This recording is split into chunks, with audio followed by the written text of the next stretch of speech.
नाशिक येथे झालेल्या महाराष्ट्र क्रिकेट असोसिएशनच्या राज्यस्तरीय वरिष्ठ महिला आमंत्रितांच्या साखळी क्रिकेट स्पर्धेत नाशिक जिल्हा महिला संघाने सांगलीवर 87 धावांनी विजय मिळवला. या विजयाने 6 संघाचे जी गटाचे विजेतेपद नाशिकने पटकावले व पुढच्या फेरीतील प्रवेश निश्चित केला.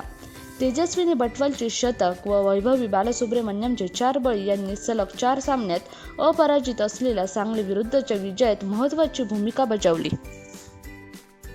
महात्मा नगर क्रिकेट मैदानावर झालेल्या या एकदिवसीय सामन्यात नाशिकने प्रथम फलंदाजी करत 49 षटकात 231 धावा केल्या.